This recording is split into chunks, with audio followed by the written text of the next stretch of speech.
Can what you are be hidden from itself?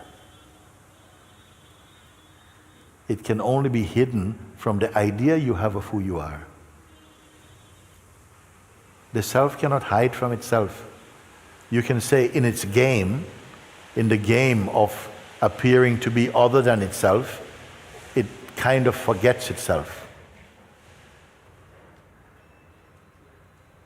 I once said, and it is still relevant, I said, I am before the idea that I could forget myself or that I need to remember myself was believed.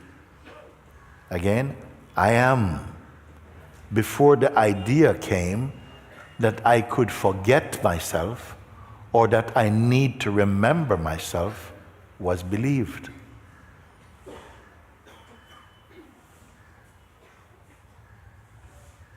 Our belief that we are this person, that we are our conditioning alone, and that is a fact. We believe that that is the fact. So in our entire human kingdom, very few people challenge that assumption. I'm calling assumption. Very few. It's like the universal currencies that we all take ourselves to be our body and our conditioning. I'm saying, but the body and conditioning are perceivable. By what are they perceivable? I don't want just a mental or verbal answer. The fact is that they are perceivable, so whatever is perceiving them must be subtler than them. Would you not agree? Can you not see this thing? Now for you to find out what that is. The fact goes already before the proof. Now you must prove it. The fact is that you can see, your body you can see, you can feel also, and your beliefs also you can feel, you can see them. Sometimes you change your belief, you change your thinking. That is also observable. So if they are observable, what is observing them? Are they observing themselves, or must be something subtler is observing them? Find out what this subtler thing is. Where is it? The fact is, you can observe them. Do it now also. Some feelings come, some thoughts come like, I don't know this is not true, and so on and so on. They're just thoughts. What makes them more strong in one body than in another body? The strength of belief in them. A thought without belief has no power. A thought with belief can cause a lot of trouble, a lot of division, start a war even. Belief. And even the act of believing also is perceivable. Does it not mean something, what I'm speaking?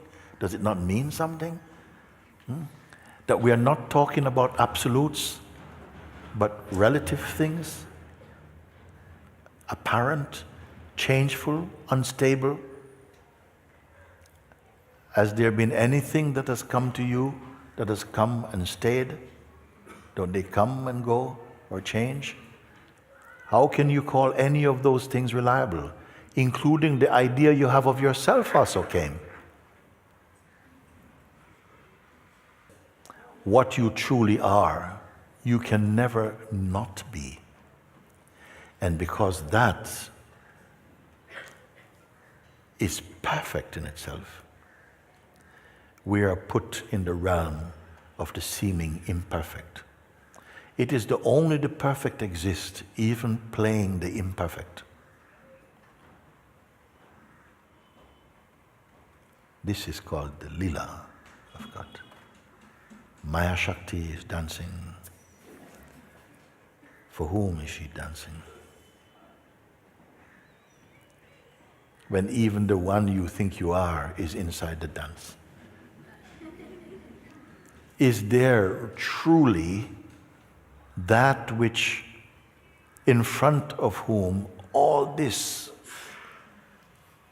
is appearing and disappearing and is perceived even without effort? This you must wake up to.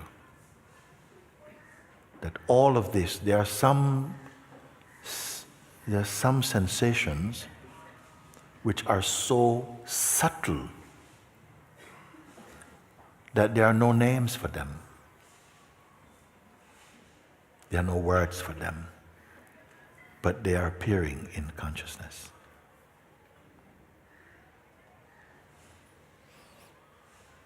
What is it that witnessed them? That perceives them without effort even? As you begin to pay attention to that which even sees attention, the whole superstructure of false beliefs begin to collapse right here.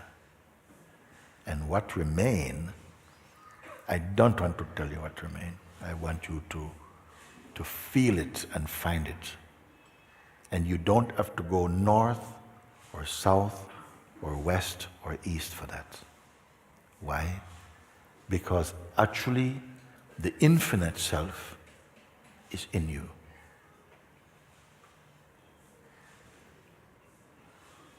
But you being what?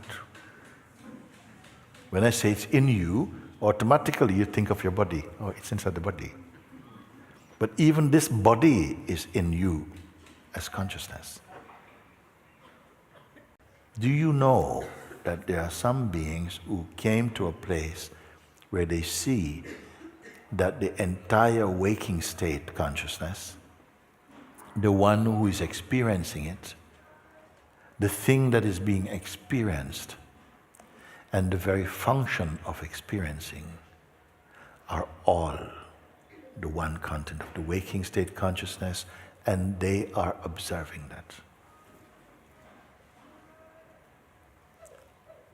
Now you may say, but isn't part of our responsibility to get involved and to make the world a better place and so?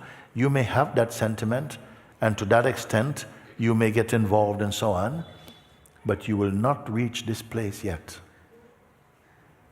Every action is gradually promising to go to a higher place. It will just probably take you a bit longer when you see that you have the power to dream big, but you may not have the power to make your dream come true in the way you think. And there's another one who sees that, wait a second, by observing, I'm observing that life is taking care of life somehow. Why was this not seen before? Because the one I took myself to be was too emotionally involved, was too impatient, and was acting always prematurely, too quickly. So they never had the chance to, never gave themselves the chance, or was taught to observe to the place where they came to see, left by itself, many things just work themselves out. Are you in a place of resolution, or still there's some chatter going on that gets your attention? You can say. It feels it's not possible, I should give up, and... It feels it's not possible to feel good all the time. To feel good all the time, yes. Is that what the pure consciousness is saying, or somebody is saying? It must be somebody. Yes. Nobody can feel good all the time. In fact, let me change it. Only nobody can feel good all the time. Somebody cannot feel good all the time.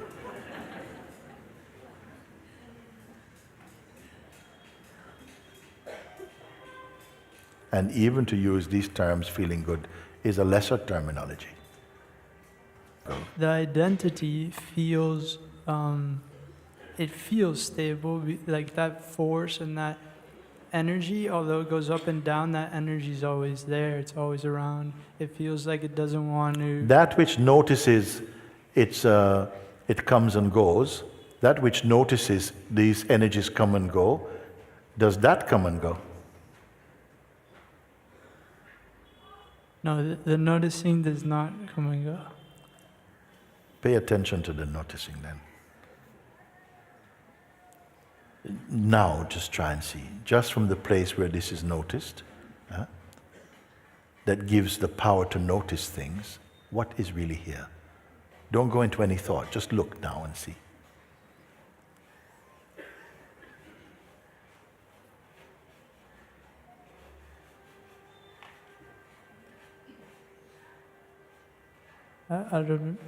I feel lost. Even a sense of lost is perceived. It will soon give way to another feeling. It's nothing at all. They're nothing at all. They only become something because you believe them, and you believe them into existence, and they become your experience. Now you have to believe a contrary concept to neutralize that concept. So when you talk about the isness, it feels like I can see it. Like sometimes it's more like space where you can't see it, but it's there. But I'm just... The very fact that you can perceive or see arises in the isness you speak about. You are. Subsequent to that... It's not solid, is it? It is solid in the sense that it is unchanging. So every time I'm coming to that realization, I feel like I find something solid. Yes. And then I'm like, oh, you find something solid, but you are not solid. You, the one who is journeying, think, I come to something solid. The relative is trying to capture the absolute. The conviction, your standpoint, is still the standpoint of the journeyer, no? But I can't find my standpoint either. The standpoint is that the one who is traveling towards the self is known. But the self is here now, so... Yes. Talking? It's talking? Not directly. It causes talking to happen when it wishes to continue some dreaming. The talking is happening in the self. The non-talking is happening in the self. The self is neither talking directly nor not talking. It's just here.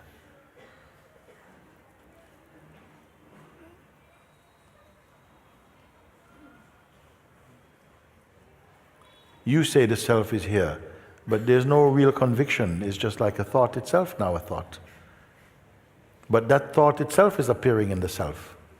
There cannot be any power to perceive, to think, to feel, to taste, to measure, to know, if the self is not there already. The self is that which manifests as the dynamic consciousness. The dynamic consciousness must return to the self itself.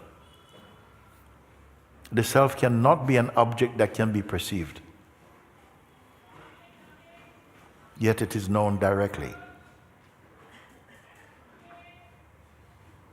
It appears to be a riddle because your standpoint at the moment is in the one trying to understand the self. The one trying to understand the self is an appearance in the self which perceives it. When I said to you the other day that St. Francis of Assisi says, what, in terms of searching for truth, what you are searching for is already where you're searching from. And I elaborated by saying, what is searching and what it is searching for is arising, that which is searching for is already here, in which the one searching for it is seen.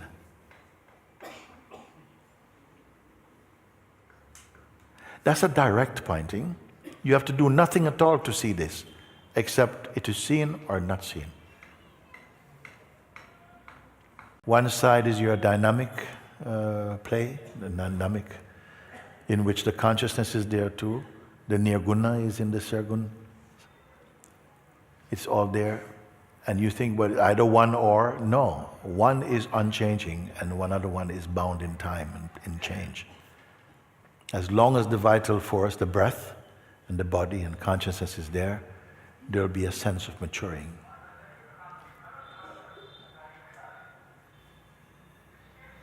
In the immensity of the unchanging at the same time. This is a kind of paradox.